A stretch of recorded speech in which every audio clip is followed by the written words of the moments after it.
예수님과 부자 법관 그리고 나 어떤 관련이 있을까 한번 생각해 보도록 하겠습니다. 누가복음 18장 18절부터 19절 보면 어떤 관리가 물어 이르되 선한 선생이여 내가 무엇을 하여야 영생을 얻으리까? 예수께서 이르시되 네가 어찌하여 나를 선하다 일컫느냐? 하나님 한 분 이에는 선한 이가 없느니라 하십니다. 왜 예수님께서는 선한 일 오직 하나님 한 분에는 없다고 하셨을까요?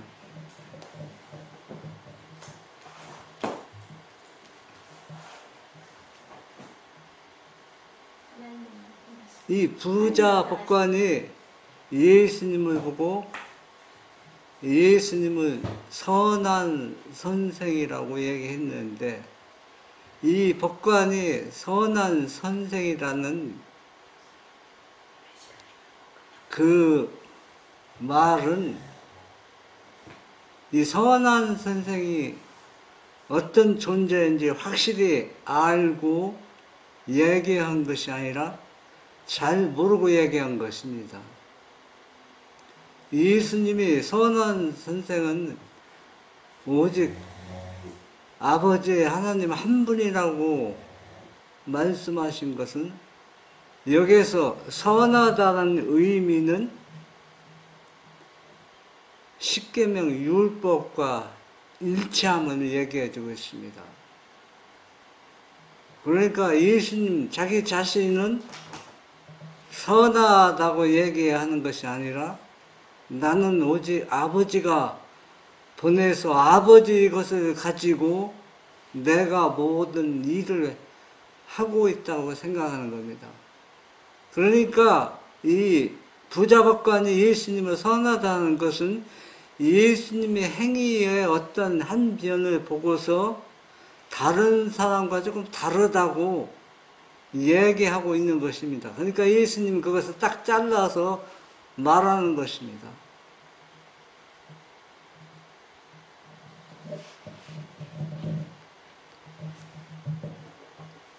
하이주성 마태복음 19장 16절에서 22절 선택은 우리에게 있음.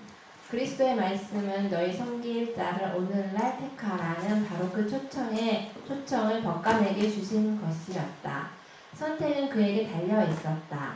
예수께서는 그가 회개하기를 열망하셨다.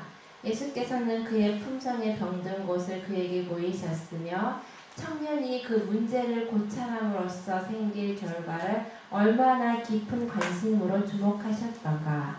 네. 사실 이 부자 법관은 평범한 사람이 아닙니다. 오늘날 따지면 오늘날 산에 들은 희원처럼 재력가고 부자고 또 믿음이 있다고 평판을 받을 정도로 그리고 또 존경을 받는 사람이었습니다. 율법을 잘 준수하고 있다고 자신도 생각하고 있지만 주위에서도 그런 평판을 받고 있는 사람입니다. 그래서 그러나 예수님이 보실 때는 예수님 앞에 나오는 이 사람이 영생을 갈급하는 마음이 있었지만 진정으로 갈급하는 심령이 없었습니다. 믿음대로 사는 것 같이 보이고 말하고 있지만은 그 마음속에는 영적으로 병든 모습을 예수님이 보시고 내가 계명을 다 지켰다고 말을 하지만은 진정으로 이 청년이 회개하기를 진심으로 원했다는 얘기입니다. 오늘날도 이 부자 법관처럼 그렇게 믿음의 생활을 하는 사람이 꽤 많이 있습니다. 또 나 자신도 또 그 속에 속한지 모릅니다. 뭐 여기에는 재물이 많은 거 그게 문제가 아닙니다. 그가 누구보다 이 세상을 더 사랑하고 있다는 얘기입니다. 예수님보다. 그래서 우리는 두 가지를 다 사랑할 수는 없어요.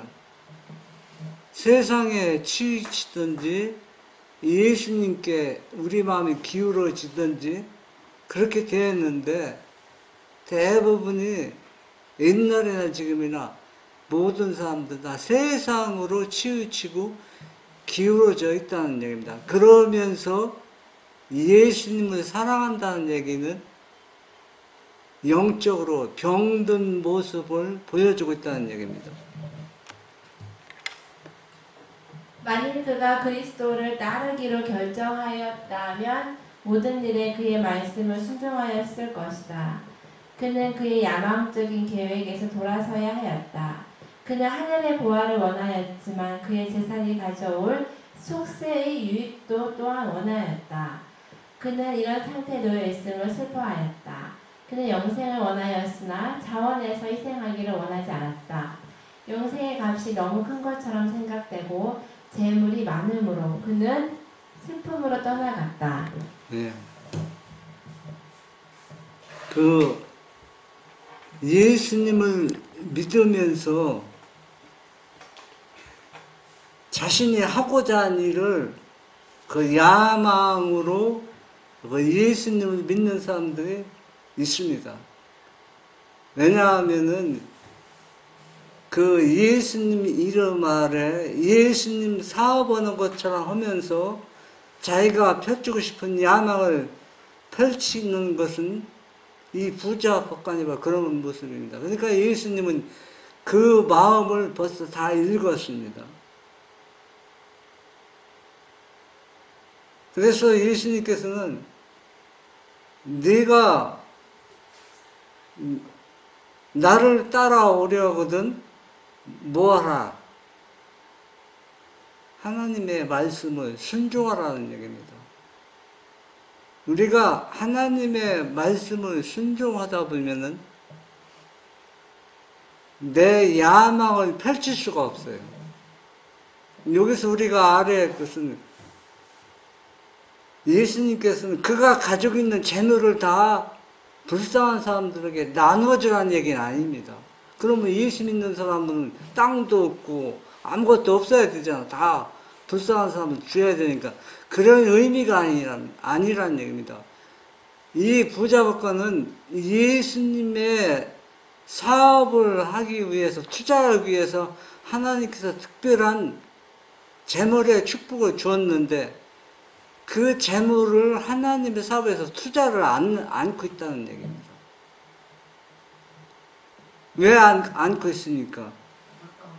자기가 하고자 하는 야망이 펼치려면 뭐가 있어요?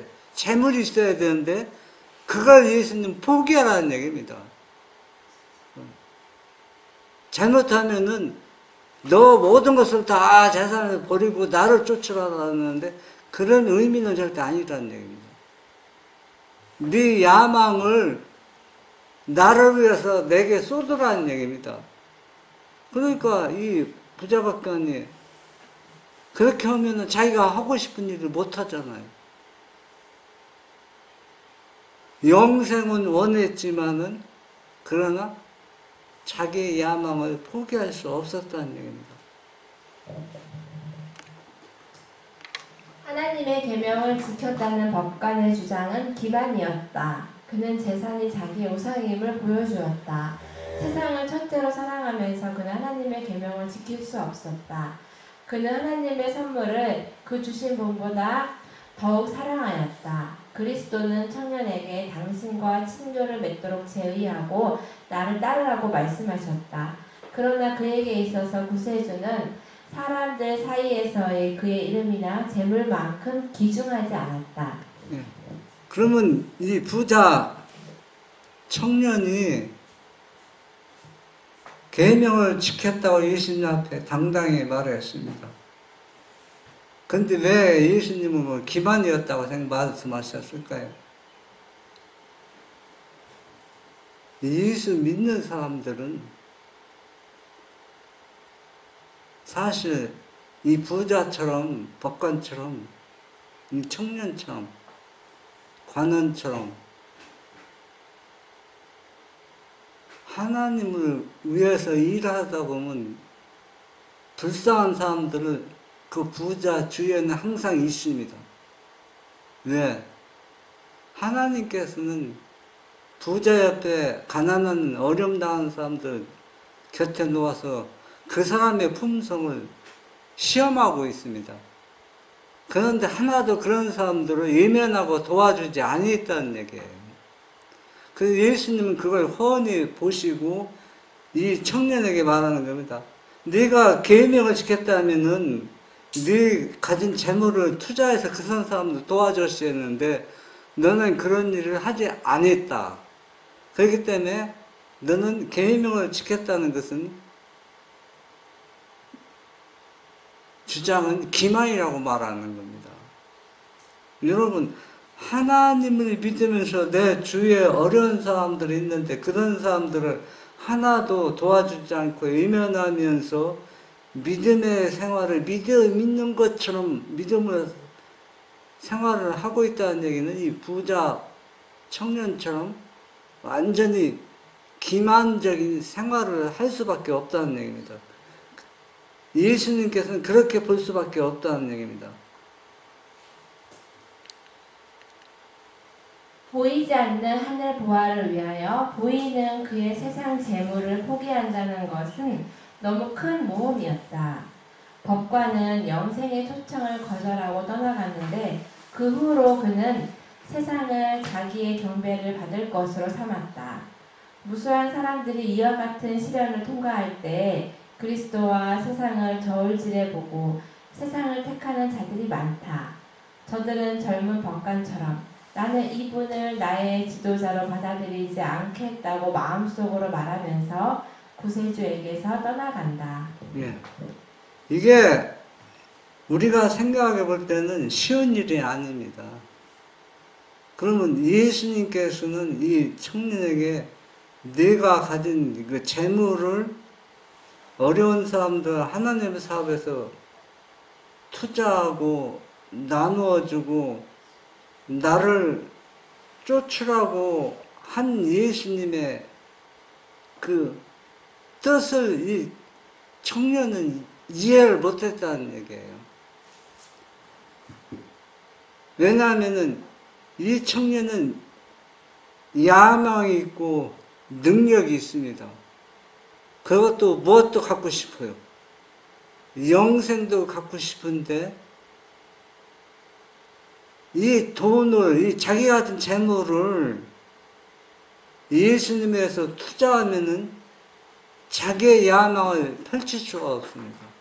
그런데 예수님 그 야망을 포기하고 나를 따르라고 한 얘기는 내가 너에게 재물을 주고 모든 만물을 주관하고 네 능력 있는 이분께서 네가 하고 싶은 일 포기하고 나를 쫓으면 예수님이 그 청년 위해서 할 일이 얼마나 많겠습니까?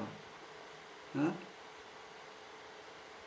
아마 만약에 이 청년이 예수님 말씀을 순종했더라면은 초대교회에 엄청난 일이 일어났을 겁니다. 왜? 세상적인 야망 표신 대신에 하나님의 사업에 의해서 온 힘을 주셨다면 하나님께서 또 이 청년에게 능력을 주셨을 겁니다. 그런데 이 청년은 알고 있어요. 여러분, 세상에서 믿음으로 하나님한테 인정받은 사람이랄지라도 큰 일을 할지라도 사람들에게 별로 그렇게 환영을 받지 못합니다. 더욱 뭡니까? 그를 핍박하고 어렵게 하고 그런 것들을 보지 않았습니까? 이 청년은. 이 산에 드는 회원들이 그들은 그 하나님을 믿는 사람에서 권세 잡은 자들인데 그들이 메시아를 거절하고 메시아를 인정하지 않고 자기의 권세를 누리는 것을 이 관원은 잘 알고 있으니까. 그러니까 예수님 위해서 모든 걸 헌신하고 봉사할지라도 사람들로부터는 존경과 경제, 큰 뭐를 받지, 환영을 받지 못한다는 걸 알고 있습니다.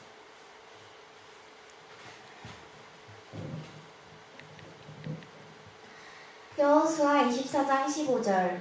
만일 여호와를 섬기는 것이 너희에게 좋지 않게 보이거든 너희 조상들이 강 저쪽에서 섬기던 신들이든지 또는 너희가 거주하는 땅에 있는 아모리 족속의 신들이든지 너희가 섬길 자를 오늘 택하라.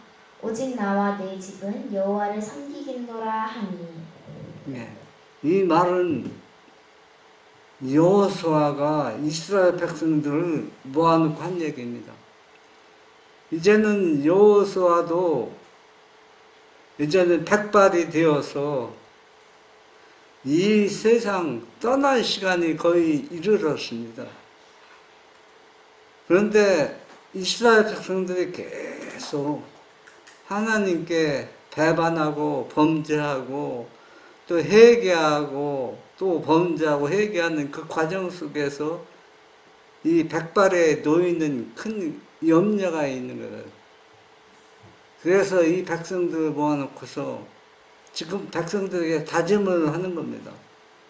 만일 여호와를 섬기는 것이 너에게 좋지 않게 보이거든 너희 조상들이 강 저쪽에서 섬기던 신이든지 또는 너희가 거주하는 땅에 있는 아모리 족속의 신이든지 너희가 섬길 자를 오늘 택하라. 오직 나와 내 집은 여호와를 섬기겠노라 하니라. 그때 이스라엘 백성들이 이구동성 크게 외친 것이 뭐라고 외쳤습니까?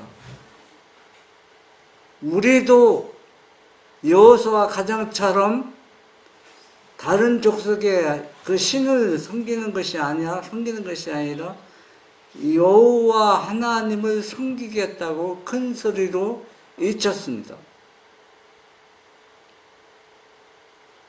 그러니까 예수님께서 부자 관원에게 말씀하시는 겁니다. 내가 오늘 너의 섬길 자를 택하라. 세상 야망을 포기하든지 나를 쫓든지 내 말에 순종하든지 이 말은 오늘날 여러분과 나에게도 하고 계시는 겁니다. 진정 우리가 십계명과 일치하는 그런 영적으로 믿음의 생활을 하고 있는가? 그렇지 않으면서 이 부자 관원처럼 믿음이 있는 것 같고 믿음대로 사는 것처럼 착각하고 그러나 그런 속에서도 무엇인가 아쉬운 점이 있어서 영생에 자신이 없기 때문에 내가 어떻게 해야 영생을 얻으리까 하고 예수님을 찾아왔던 그 모습이 바로 오늘날 여러분과 나의 모습일 수도 있습니다. 화해주성 마태복음 19장 16절에서 22절. 하나님의 법률을 순종한다는 참 의미를 깨달아야 함. 그리스도께서 이 청년을 취급하심에 있어 한 실물 교훈을 나타내셨다. 하나님께서는 당신의 모든 종들이 따라야 할 행위의 규범을 우리에게 주셨다. 하나님의 법률을 순종한다는 것은 다만 법문이 요구하는 순종뿐만 아니라 그것이 실생애로 옮겨지고 품성으로 예승될 수 있는 순종이어야 한다. 하나님께서는 그의 나라의 신하가 되고자 하는 모든 사람들을 위하여 품성에 대한 하나님 자신의 표준을 세우셨다. 예. 우리가 이 품성과 하나님의 십계명과 일관성이 있고 일치가 되는 겁니다.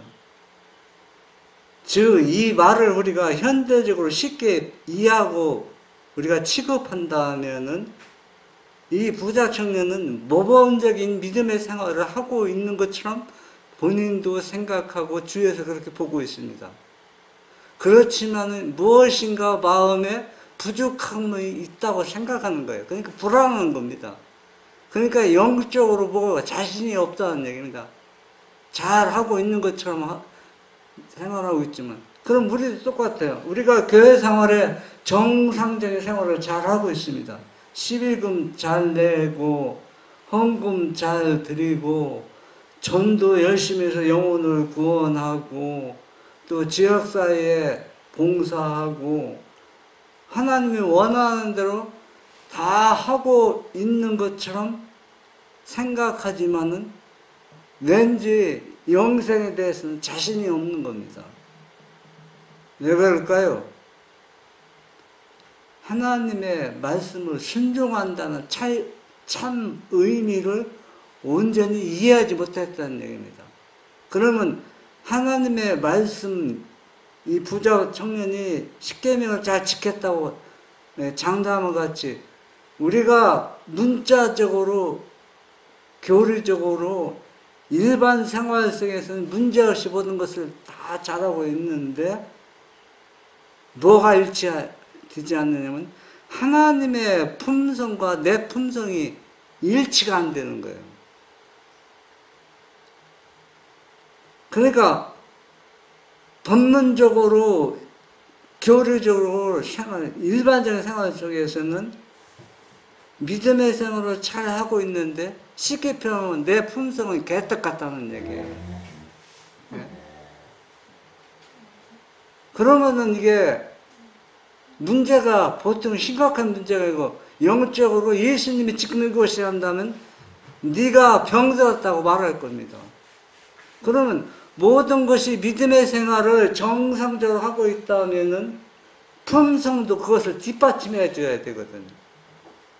그런데 품성은 개떡 같으면서 신앙생활을 잘하고 있다면, 제가 좀 말 표현을 못해서 죄송합니다. 그런데 예수님은 그걸 원합니다. 네가 정상적인 신앙생활을 하려면은 내 의를 가져가서 내 의의 옷을 입고 내 품성으로 내 생활 속에서 어떻게 반영을 시키라는 얘기입니다. 여러분, 그게 쉽습니까? 어렵습니까? 어려워요. 어렵죠. 이론적으로는 이해되고 받아들인다고 생각하지만 실제 생활에서는 내 마음에 안 들면 금방 그냥 기다렸던지 총알같이 그냥 툭 튀어나옵니다. 내 입에서. 누구 탓할 것도 없어. 다 그렇습니다. 지금 예수님은 그걸 지금 부자 청년에게 지적하지 우리에게 그것을 지적하고 있어요. 네가 병들었다. 그거부터 뭘 해야 된다. 나에게 와서 치료를 받으라는 얘기입니다. 나에게 와서. 그거 치료받지 않으면은 네가 아무리 나를 위해서 헌신하고 봉사한다 해도 그것은 내가 그거 받을 수 없다는 얘기입니다.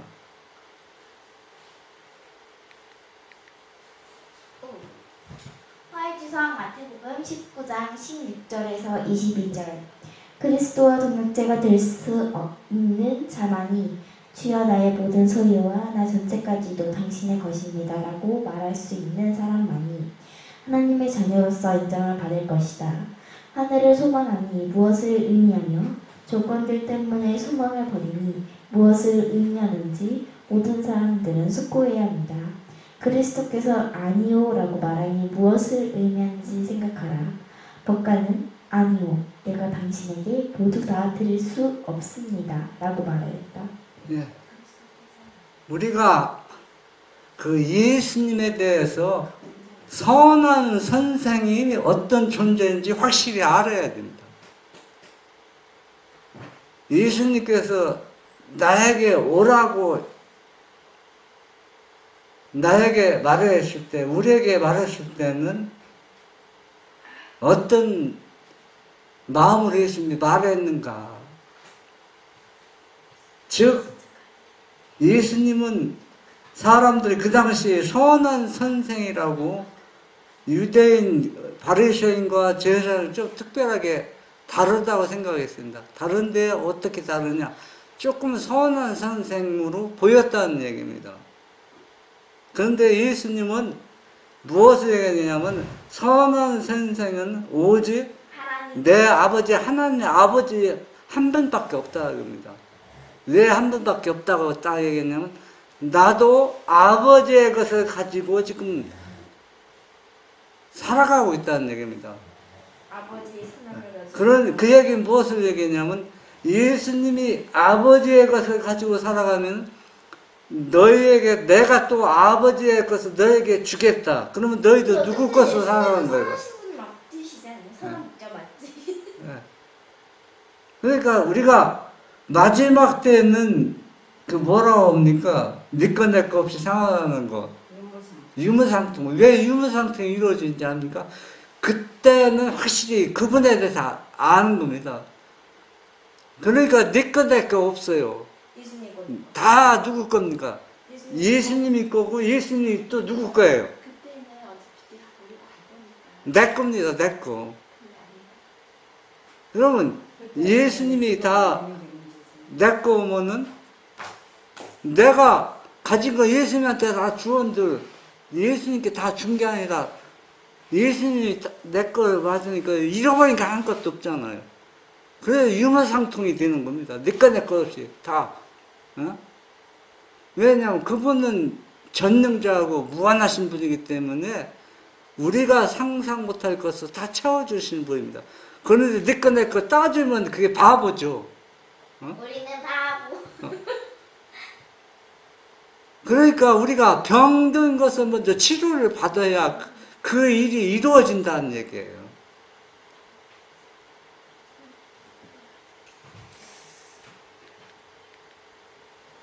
화이트상 마태복음 19장 16절에서 22절. 구주께서는 하나님이 우리에게 하도록 맡기신 사업을 우리와 나누시기를 제의하신다.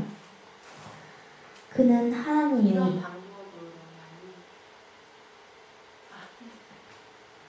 하나님이 우리에게 주신 재산을 사용하여 세상에 있는 그의 사업을 발전시킬 것을 제의하신다. 이런 방법으로만이 구세주께서는 우리를 구원하실 수 있다. 법관의 재산은 그가 충실한 청지기임을 입증할 수 있도록 그에게 위탁되었던 바 그는 이 소유물을 도움이 필요한 자들에게 축복이 되도록 분배해야 할 것이었다. 그런데 여기서 왜 예수님은 우리가 가지고 있는, 내가 가지고 있는 재물을 하나님의 사업을 위해서 투자하라고 왜 말씀하실까요? 이기심을 끌다. 예수님이 돈이 없습니까? 예수님이 돈이 필요하면 얼마든지 그 돈을 가져올 수 있어요. 만들 수 있다는 얘기입니다. 그런데 우리가 가지고 있는 재물을 사용하도록 자꾸 우리에게 권고하고 있는 목적은 딱 하나입니다. 왜? 이 재물 때문에 뭐 할까? 영적으로 병들까봐, 이 재물을 더 사랑할까봐, 그러면은 재물의 축복을 받은 것이 오히려 뭐가 되는 겁니까? 독이 되고 악이 되는 것을 막기 위해서 너 나를 위해서 좀 이 돈을 네가 가지고 있는 재물을 투자 좀 해보라는 얘기입니다. 사용 좀 해보라는 얘기입니다. 그런데 사람들은 이 예수님이 그 하시는 말씀을 이해를 못합니다. 이해를 못하기 때문에 이 부자가 것처럼 내가 가지고 있는 재물을 꽁꽁 치고 다른 사람에서 사용하기를 꺼려하고 있다는 얘기입니다. 그래서 이런 사람에게는 예수님께서도 구원할 수가 없습니다. 마태복음 20장 28절 인자가 온 것은 섬김을 받으려 함이 아니라 도리어 섬기려 하고 자기 목숨을 많은 사람의 대속물로 주려 함이니라. 예수님께서는 하나님이 그 모든 것을 영광과 안간을 내려놓고 한 인간으로 이 땅에 오셔서 그것도 하나님을 저주하고 배반한 죄인들을 구원시키기 위해서 대성물을 주려고 이 땅에 오셨다는 겁니다. 하나님께서는 모든 것을 다 주셨어요. 그러면 하나님은 큰 희생입니다. 그런데 우리에게는 내가 가진 거 모든 것을 다 하나님께 드린다고 해서 희생이라고 볼 수 없어요. 왜 희생이라고 볼 수가 없습니까? 내 재물이 하나님 거니까. 이건 내 것이 아니잖아요. 하나님. 그런데 하나님께서는 우리가 하나님께 모든 걸 드리면 너 큰 희생이 있다. 네가 큰 믿음을 행사했다. 우리에게 격려하시고 칭찬해 주는 겁니다. 사실 우리는 희생인 게 하나도 없어요. 왜? 내 것 갖고 한 게 아니라 다 예수님이 준 것 갖고 왔는데 뭐 큰 희생이 있습니까? 예수님이 나한테 맡긴 거 예수님한테 주인한테 다 주는 건데 약간 소망 550 인자가 온 것은 섬김을 받으려 함이 아니라 도리어 섬기려 하고 자기 목숨을 많은 사람의 대속물로 주려 함이니라. 그리스도는 제자들 중에서 모든 면에 돌보는 사람이었으며 짐지는 사람이었다. 예수께서는 제자들과 빈곤을 나누셨고 제자들을 위하여 빚게 하셨으며 더욱 어려운 곳을 평탄하게 하기 위하여 저들보다 앞서 가시고 이후에 당신의 생명을 버리심으로 지상에서의 그의 사업을 마치실 것이었다. 네. 한번 우리가 생각해 봅시다. 절대적인 능력자, 존귀한 분, 전지전능한 분이 한 인간이 되어서 인간과 같이 섞여 살면서 어려움을 도와주고 그들과 같이 생활하면서 그들이 혹시 이 어려움을 극복할 수 없을까? 어떻게 하면 극복할까? 그것을 미리 다 알아서 그들이 극복할 수 있도록 그 연약한 부분을 도와주신 분이 바로 예수님입니다. 이런 예수님을 사람들이 다 배척했습니다. 인간 배우들이나 탤런트들은 그들 생활이 젊은 사람들이 노인 역을 맡으면은 어떻게 노인의 그 심정으로 그 자기가 맡은 일을 다 할 수 있을까? 실제 노인 속에서 생활하면서 그것을 경력을 쌓습니다. 왜? 더욱 실감나게 자기 맡은 역할을 하려고. 그들은 한 역할에 불과합니다. 실제 노인처럼 행사하고 노인의 심정이지만 그러나 분명히 한 역할입니다. 그렇게 여기서 그들은 하루 이틀 연습하는 것이 아니라 몇 개월 또는 1년 넘게 그렇게 노력을 쏟아서 사람들에게 감동을 주고 있습니다. 그런데 하나님은 역할이 아니라 실제 사람이 되셨고 지금도 유대 땅에 오셨던 사람의 신분으로서 지성소에서 우리를 위해서 중보하고 연약한 우리들 돕고 계시다는 것을 우리가 알 수 있습니다. 그래서 인자가 온 것은 섬김을 받으려 함이 아니라 도리어 우리 죄인들을 섬기고 우리를 구원하기 위해서 대성물로 주었다 이렇게 말씀하시고 계시는 것입니다. 소망 550 예수께서 행하신 원칙은 그의 몸된 교회의 교인들이 행하여야 할 원칙이다. 구원의 계획과 기초는 사랑이다. 그리스도의 나라에서 가장 큰 사랑은 예수께서 끼치신 모본을 따르고 그의 양무리의 목자로 일하는 사람이다. 예. 교회의 원칙과 믿음의 원칙, 신앙의 원칙은 기본이 뭐라고요? 믿음, 사랑이라는 얘기다. 사랑. 그래 믿음도 사랑에 속하는 겁니다. 소망도 사랑에 속하고 계명도 십계명도 사랑에 속하는 겁니다. 예? 그러니까 이 사랑은 우리가 쉽게 표현하면 우리가 이렇게 갈망하고 얻기를 원하는 하나님의 품성을 내가 받아서 예수님이 이 땅에 오셔서 그 사랑으로 보여준 것처럼 그렇게 그런 품성으로 일을 하라는 얘기입니다. 그래서 그 양무리를 돌보고 위해서 이러한 사랑의 원칙을 실천 사랑하기 위해서 예수님께서는 뭐 하겠다 약속했어요? 내가 영원히 너와 함께 하겠다고 약속했습니다.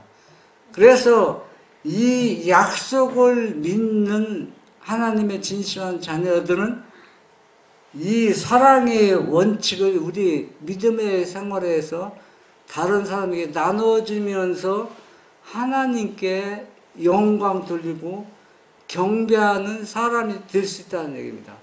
그래서 오늘 안식일은 믿음으로 이 사실을 다 받아들이고 분명히 예수님께서 우리와 영원히 함께 하신다는 그 약속을 믿고 우리가 마음껏 주님의 사랑을 나타내며 또 주님의 향기를 풍기는 안식일이 되시기 바랍니다.